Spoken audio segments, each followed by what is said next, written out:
Good morning, everyone, and thank you for joining us for the Spring 2021 briefing from the University of Arizona.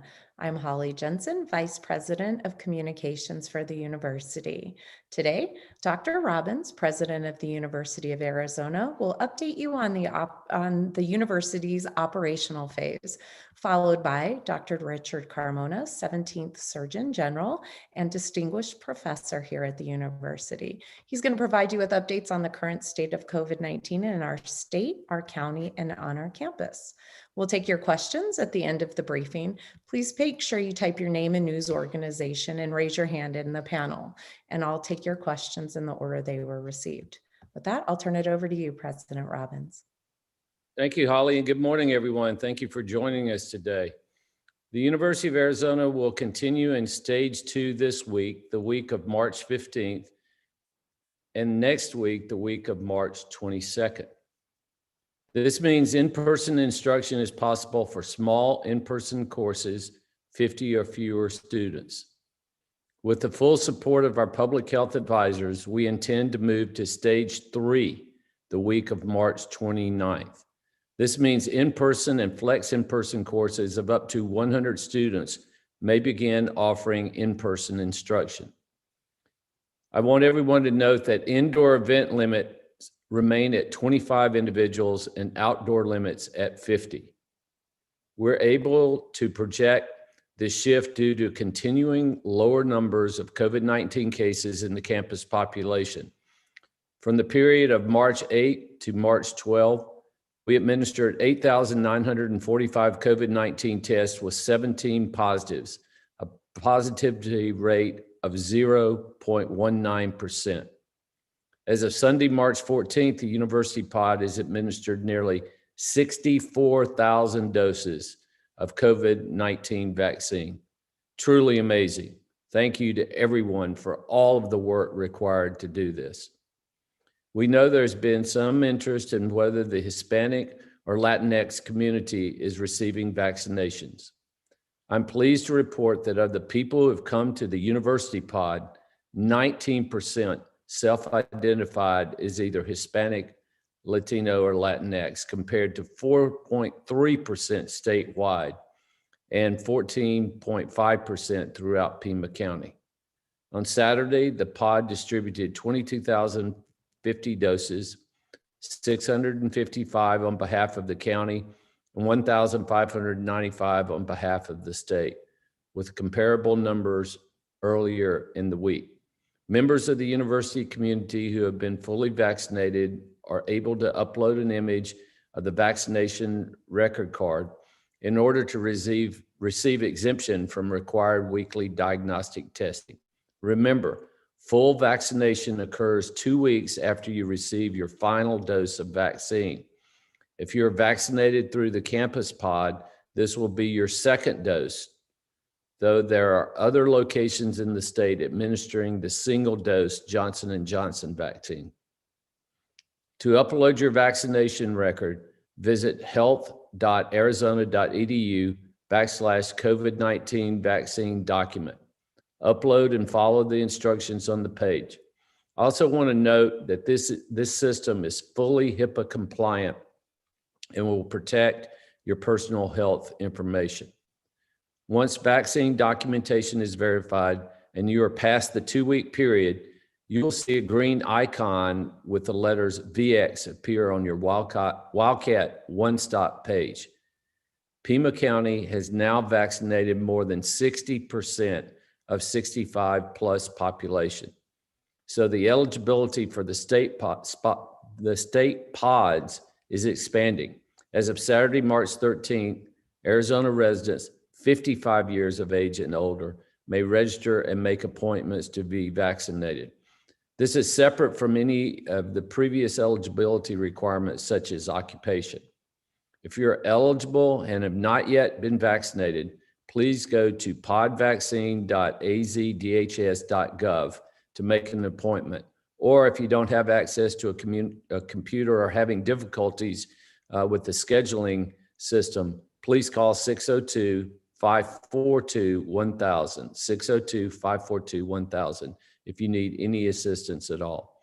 Appointments are released 1 week at a time based on vaccine availability. Later this week, appointments for next week will become available. Thank you all for joining us again today, and I'll turn it back over to you, Holly. Thanks, Dr. Robbins. I appreciate it. I think we'll just go straight to Dr. Carmona. You're muted, Dr. Carmona. There you go. Yeah. Good morning. Thank you all for joining us again for this weekly telecast so we can bring you up to date. I'll start with a few slides and then Bobby and I'll have some comments. So first slide, please. So if we look at the 7-day rolling averages, which all of you are used to seeing that we presented pretty frequently, you see the national average is about 16 and Arizona is 14. So we're below the national average. We're doing well. New Jersey's still struggling. As you can see, California has made remarkable recovery as well. And Pima County at 11 is doing well. So overall, the state has really gone from worst in class to best in class in that direction anyway. So we're real happy with that. Next slide. If we look at the RT values and just a quick review, that is just the degree of transmissibility of the virus. And we want to keep it low. And this is pretty low, 0.73 for Pima, and our zip code around the university, 0.75. Some of you'll remember we were up in the 2.5, close to 3 at one point when the cases were spreading very frequently. But what this tells us is all of the public health practices that we've put into play, the best practices in public health that we speak about every week, are working. That we've decreased transmissibility, and it's allowing us to, open up a little bit more, as the president has already alluded to. Next slide. So as we look at the COVID testing results, what's really remarkable for the total testing window, where we have almost 215,000 tests that were done at a 1.9%. And if you remember, we want to stay below 5%, and we're staying well below that. And most recent to date, you can see we're still at 0% positive. So we're doing very well. So there's no one single number that tells us anything that will allow us individually to move forward. But in aggregate, all of this data helps us so that on a 24-hour basis, the president gets this information in a summary, and he's able to make better decisions as he sees this every day. And that's thanks to our incident command system, which is working to aggregate this data round the clock, 24 hours a day. And it's a multidisciplinary team that has worked extraordinarily well to make us as good as we are today and help us get through this COVID pandemic. Next slide. And here again, the number of total tests and positives by day, that black line on the bottom, you can see our positivity rate is very low. Our tests, remain high. Of course, our focus is now on vaccines, but we're still testing, and we will be testing more as we go into the next semester. Next slide. So of concern here is that we have one event in the week of March 8th, which was a large event, 100+ people. Still very concerning. Overall, I think I don't want to lose the focus on the fact that the students have done a remarkable job of staying socially distant, living in their little bubble with their families, with their fraternities or sororities, people so that we decrease transmissibility. But we still see a few of these larger groups every once in a while. They are not representative of the great work that's happening on campus, nor the work that the Dean of Students Office is doing to educate our students, inspire them not to do these things because it helps all of us. But this is very problematic, over 100 people in one location, because these become super spreader events. Even if only 10 people of those 100 are positive, and then they go out and they go wherever they go. They go to shop, they go to recreate, they hang out with their friends, and you spread the disease even more. Our goal is to decrease the transmissibility so we can continue to move forward, as the president has said already, that we're going to be moving to the next phase in about a week and a half or so. But that's based on the data that we are tracking and that the Public Health Advisory Team provides to us on a regular basis. Next slide. So, Bobby, I think we've got a lot to be proud of, that this extraordinary team that you've put together here at the university, the incident command system that is aggregating data, day by day so that you can make the best decisions. And as I reflected on a little over a year of doing this, when you and I first sat in your backyard and had the discussions of how this was going to play out, and you mentioned that, well, it shouldn't be too bad. Although you were the one that said we're probably going to go into next fall, but here we are a year later, and it's just a little over a year later. And I was thinking, what are the lessons learned? What have we lost in that year? And I think we lost our sense of security because there's a lot of uncertainty today. We've lost the innocence of a society that always feels protected. We've lost just the everyday security of being able to travel and go where we want and eat outside. And although those sound very, very small, they have huge, huge impact. But COVID has also done a number of things that have forced us to truly reconsider the value of family, the value of friendships, the fact that we are more isolated now, and the mental health challenges that we are having because of that isolation. It has accelerated scientific discovery. Look at how quickly we've gotten vaccines. Look at all the great programs that we've started at the university here, from the wastewater, which was truly innovative to pick up cases early, to the different tests that we've developed here. So a lot of scientific innovation and market disruption, which is good. So, COVID has been terrible, but we've really been able to capitalize on this, because I think our nation does better when it faces adversity and it comes together. Again, going back to our incident command system, being able to aggregate all of this great data rapidly to make the best decisions. So, looking for a light at the end of that tunnel, there's a lot of good things that are going on that are helping us move forward. And like you, I give thanks every day to the great faculty we have, and staff and students, all of who are committed to moving this forward, and all of whom have participated in one way or another to keep us healthy, and now allow us, under your leadership, to move forward to the next stage of opening at the university. So I think it was worth at least mentioning all of that today. It's kind of hitting the pause button for a second to say, thanks to everybody, but because of what you've done, we are really doing much better today. Yeah, I would agree with you, Rich. The rapidity with which the scientific community came together. I've been asking people our age, did you get a shot or did you take the sugar cube for polio? I remember being a little kid and getting the sugar cube and glad that I didn't have to take a shot. But the ability to be able to get this vaccine out so quickly. Now, my hope is that the production is going to continue to increase. And, as Dr. Fauci and others have said, we hope that by, we're at mid-March, we hope by the summer, everyone who wants a vaccine can get it. And the other thing, and so I'm very optimistic about that. And it allows us the opportunity to look forward to the fall term and hope that we can have everyone back in in-person classes. I still think, though, we have to remain vigilant and keep all the public health issues in place, covering your face, washing your hands, staying distant from people.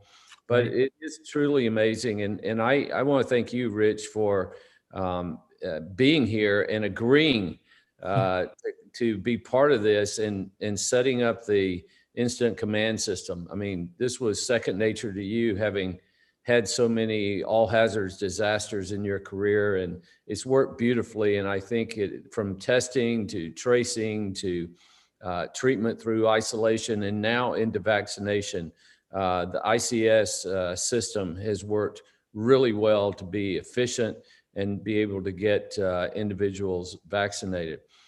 We've talked about this many times.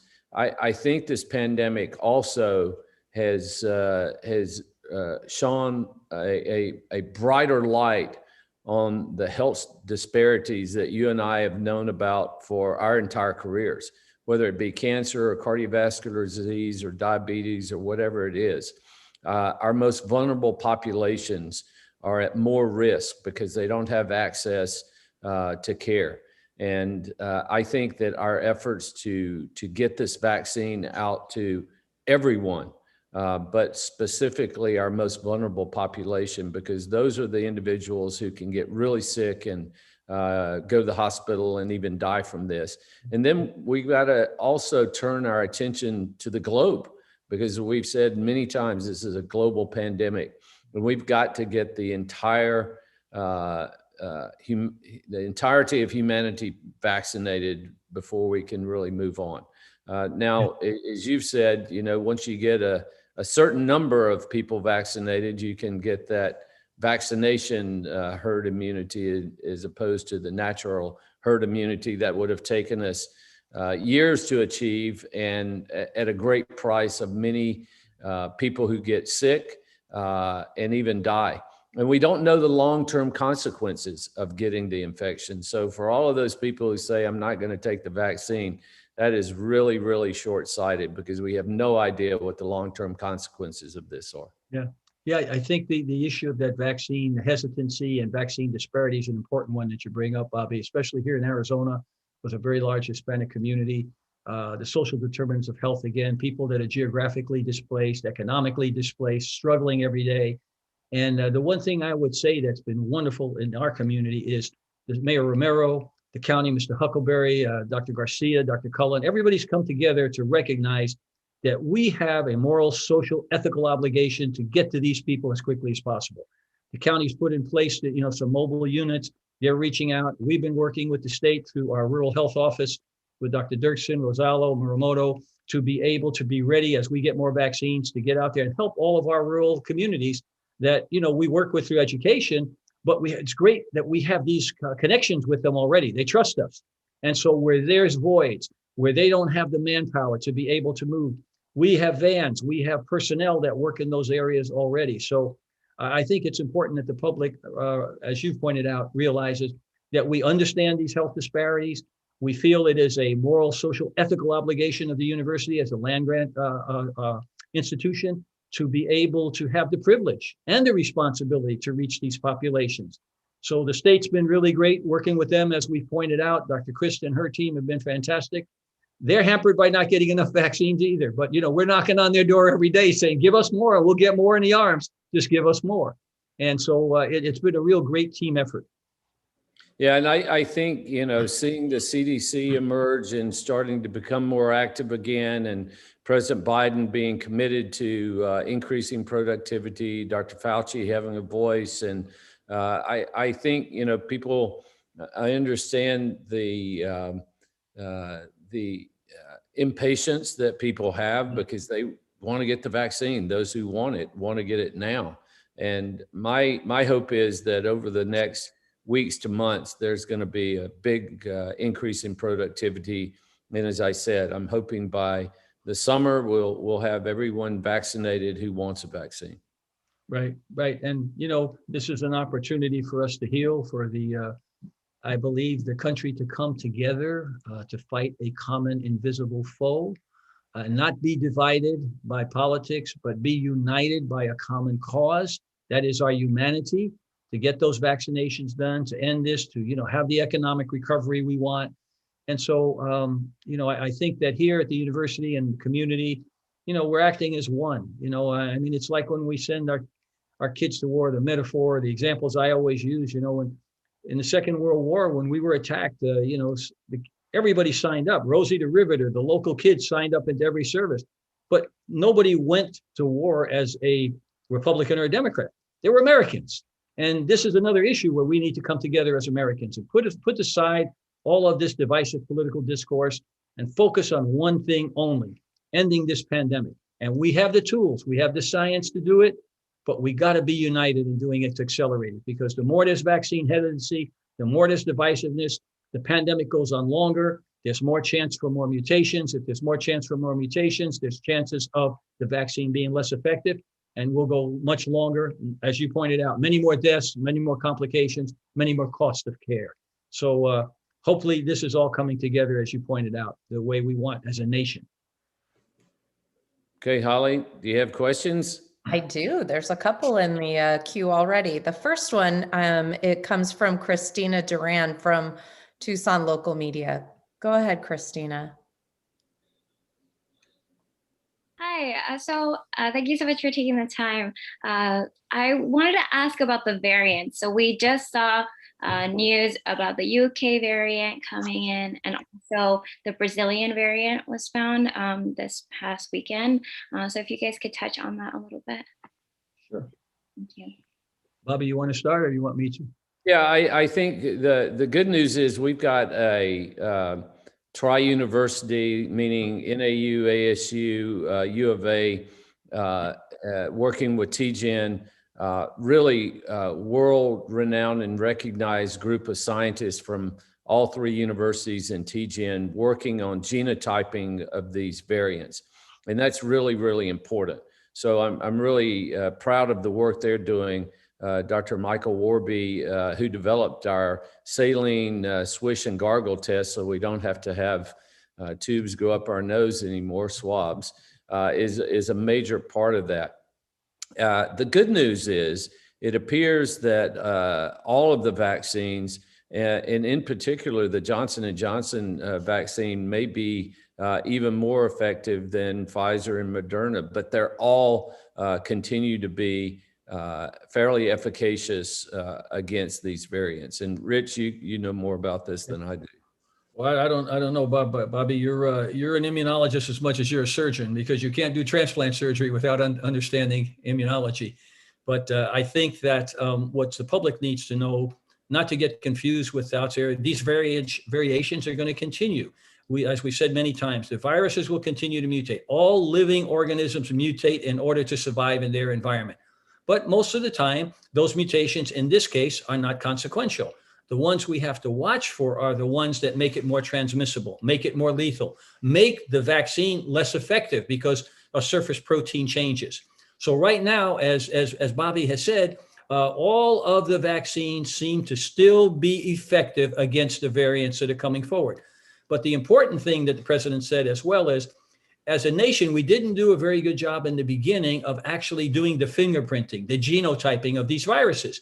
The Europeans and others were looking at it, and we were looking at their data. But again, we stepped forward here in the state, as the president said, and with the three universities and TGen have started a program where we're looking at that, because the only way to track those variants is to know the genetic fingerprint. And if you don't do the genetic fingerprinting, you don't know if there's variation. And if you don't know if there's variation, you're not sure if your vaccine or therapies are going to work as well.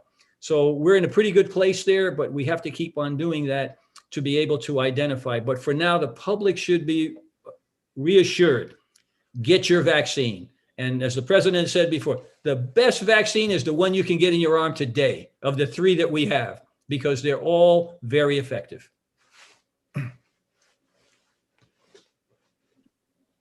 I actually have a, oh, I'm sorry, go ahead. No, go ahead. No, go ahead. I was trying to open your mic. Thank you. So I have a follow-up question on that. Is there any concern that maybe we may be reopening too quickly as we see some of these variants coming in? Yeah, I think that the incidence and prevalence of the disease, despite these variants showing up, continues to be quite low and continue to trending down. So we feel confident in consultation with our expert team that it's safe to move forward, because despite the variants, the incidence and prevalence of COVID-19 continues to be low, particularly on the campus. And there's not been any major outbreaks on the campus throughout over a year of this. So we feel confident in moving forward, especially as the number of individuals who've had the disease or are now vaccinated continues to increase. I would add, Bobby, that there's a lot of information, a lot of science that continues to roll forward. And as you just pointed out with the variation, some of the new information coming out is that people who have already been infected actually get a more robust response when they get their vaccine, and the immunoglobulins, go up even higher. But as far as the timeliness of this, I would remind everybody listening that, we have prospectively determined endpoints that we look at on a daily and a weekly basis, working with our public health advisory team. and they're metrics that look at community resources. How many beds, how many hospitals, how many ventilators, what's the transmissibility in the community, what's the incidence, prevalence of disease.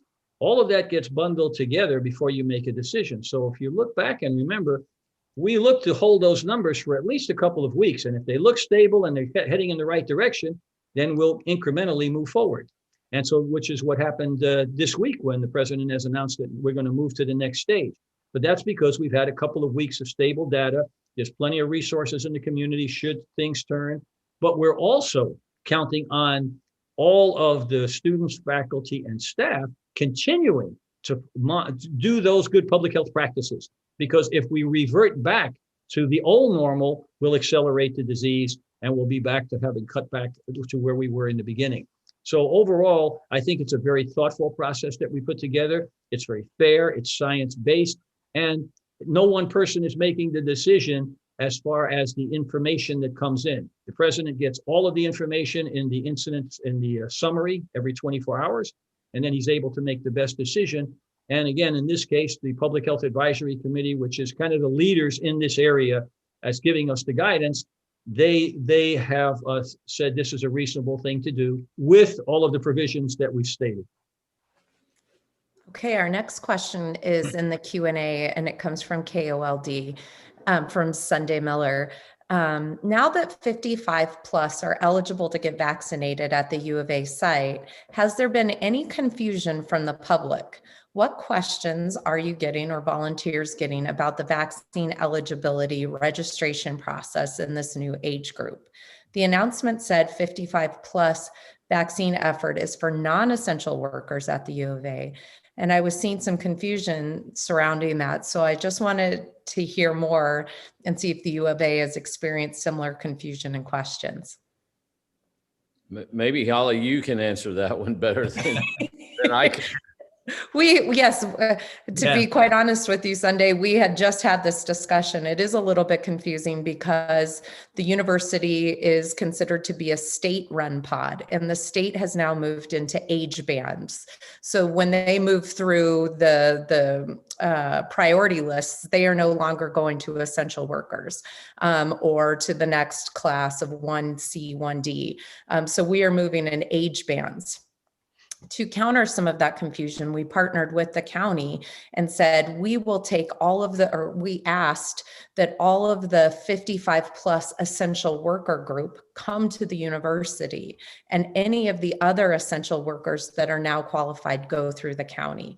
That's sort of how we tried to fix the system. But it is true, since we are a state band or a state pod, we are only moving through age bands, as the county has opened up to 55 plus essential workers. So what we did, again, to reiterate that, is we asked that 55 plus essential workers come to the university, and the rest all qualify through the county. Does that sound like a good explanation? Yeah. Okay. We hope we'll get to 45 soon. That's right. That's always our plan. Right. Always. We have one more question, and that comes from Carissa Plenau. I hope I pronounced that right. I don't think I did. From Arizona family. Go ahead, Carissa.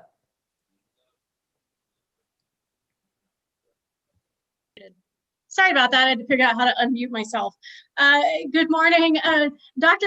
Carmona. This question is for you. I've been reading about what we might expect to see now that cases are slowing down, and I have questions about determining the seasonality of this virus and whether we might require more vaccine, regular vaccine in the future, kind of like the way we expect the flu virus to come around at certain times of the year and also expect to get a flu vaccine. What do we know about that now? So these are all very, very good questions, and ones that are trending now in the literature, both scientific literature and in the public literature that you read the news and so on. So for instance, at the University of Arizona, we have an ongoing study where we're looking at the immunogenicity. So in other words, how long does it take for the immunoglobulins to get to a level that protect you? And what is the order that those happen? So like we know now that if you're fully vaccinated, we want you to have about a 2-week window to make sure those immunoglobulins get to the right level that you're protected and you can engage in some other activities. So we're still learning a lot about that.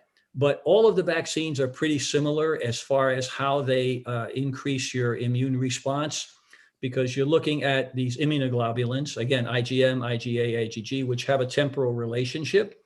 So as far as looking at, will we need to have boosters next year? How does that play in with the flu season next year? Those are all questions that are just still being discussed.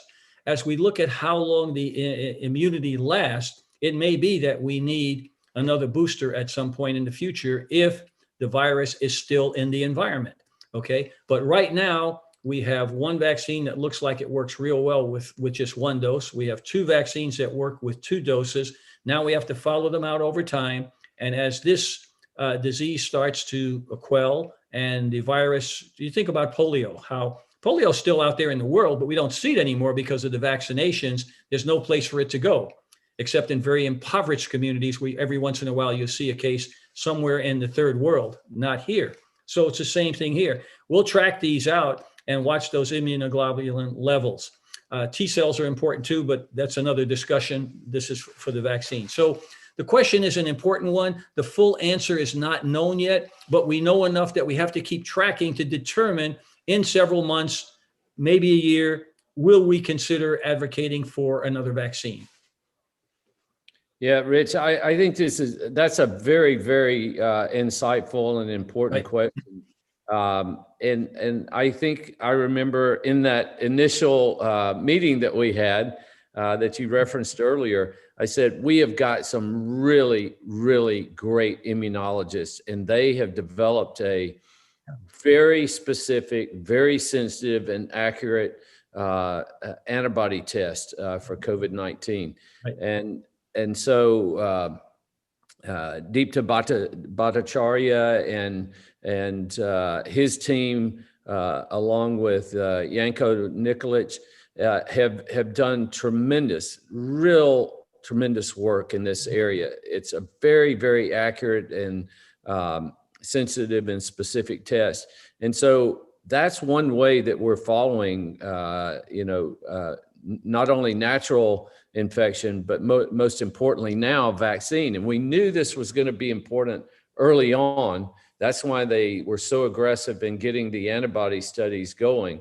And we knew that once we got to this day, it just happened quicker than I thought it would, that once you got a vaccine, we could use this antibody test to monitor the immunogenicity of one's own immunological status. So I think these are all really good questions, and Janko and Deepta are working really hard and looking at subsets of, for instance, individuals on chemotherapy. There's a big study they're doing looking at that population. But in general, I think it's a good, they are still trying to recruit people. If you want to know whether you've had the disease, or once you get vaccinated, if you want to know how your antibodies are doing, you can still enroll in our antibody study. It requires a blood draw. Remember when we were in the indoor practice facility, the Jeannie and Cole Davis facility, we're all getting our blood drawn. That does require a blood draw. Hopefully at some point it'll become a finger stick, but for right now you need a real blood draw. I think, she might have put her hand down. I thought Carissa had a follow-up, but I do have one question from Rocio. And she, hold on, give me one sec, sorry. She wants to know more about the U of A pod's success in vaccinating Latino and Hispanic community. I want to ask, what is the university pod thinking it's doing well to achieve a good turnout among this community? I think maybe you, Holly, you or Rich can talk about. I'll go ahead and start on that. Where we're frustrated is that we have a organizational structure that can scale up both for Pima County and the wider geographic area where the university has a footprint in the other counties. But we have the same challenge that everybody is. We don't have enough vaccines yet, but we're prepared to do that. The positive side is the county, Dr. Cullen has been very aggressive at the county level with mobile vans to get out and identify those communities that have, the Hispanics poor people, geographically disadvantaged, social determinants of health at the wrong side, and doing the best we can through a lot of census data that we have to be able to identify those particular areas, working with El Rio Clinic, which has a high proportion of Hispanic people who are poor. So I feel very good that we're making every single effort possible, but the president is relentless in this because he continues to tell us, get out there and get me more vaccines, because we're limited by the vaccine supply. And it's not a negative. We're not blaming anybody. It's just that the state only gets so much and we're fighting for it like everybody else. And we've been very careful to make sure that we're not taking from Pima County to take someplace else. We have specifically in our discussions with the state have said, please make sure that we do not diminish anything that somebody else is already destined to get, but give us more so we can do more and get the whole state vaccinated as quickly as possible. So we're proud of that, but we're still frustrated because we can do more if we can get more vaccines. Is that right, Bobby? Absolutely right. I think the other thing that we've done right is when we were looking statistically at the number of Hispanics and Latino community members who had been vaccinated, we thought those statistics were relatively low. So in conversations with the state, we asked why we thought those numbers were so low. And when you looked at people who were self-selecting their race or identity, a lot of the people were just leaving that section blank. So we've gone back as the university pod and asked people when they come in if they would like to self-identify. And I think that's been helpful in getting people to realize that they may have forgotten to select that, or they just have chosen not to do it for, a variety of different personal reasons. So we've gone back and asked people when they're checking in if they've done that. The other thing that I think we've done really well is our hours are a lot different than the normal pods here in Pima County. We're opened in non-traditional hours, so 10 a.m. to 10 p.m. gets that demographic of people that don't work regular 9-to-5 jobs. And so we're seeing a large uptick of people from, outside of regular working hours from that 5 p.m. to 10 p.m., catching a totally different demographic of people that come in during the day. So I think those two things are also leading to our success. And I would suspect that over the coming months, when we open up to a 24-hour pod organization, will see an even higher number of people being able to get the vaccine outside of traditional regular hours. And I think by having incrementally increased the number of vaccines coming to Pima County, it's afforded the county the opportunity to go out into communities, especially where they can't get to our pod or even the county pods. And as Rich has pointed out, these mobile vans are really, really important, as we've been doing through our public health college in Phoenix, serving the underserved communities with mobile vans. And Rich has been on this for a long time. So the county is able to use some of those vaccines that potentially would have come to our county pod to free those up to be able to go out into the community. And certainly Rich, working with Dr. Dirksen and Dr. Rosales, thinking about the rural areas, not just Pima County. That's going to be really important because, again, we've got to get every human vaccinated. Yeah. I think we should add, Holly, I think we should add, Bobby mentioned it earlier, and it's not an Arizona or Pima County problem, but when we look at the rest of the world of 7.5 billion people, and the president alluded to this, if we don't pull together as a United States and get everybody vaccinated in the world, in many of these, so-called third world countries where there's a scarcity of resources and no vaccines, that virus is going to stay alive a lot longer. So really all of us who have the privilege to live in the developed world should be working with the Pan American Health Organization, the World Health Organization, the State Department, all who understand the importance of global vaccination. And, all of us play a part in that as well, because this will last longer if this virus continues to exist around the world. Yep. I see there's one question in the Q&A that is from Christina. Christina, I'll follow up with you directly on getting you those numbers. With that, that's all the questions we have for today. So over to you, President Robbins, for closing remarks. Okay. Again, I have forgotten my face covering, but everybody, for you, Bobby. Please continue to clean your hands, stay far away from as many people as possible, and as always, bear down and mask up.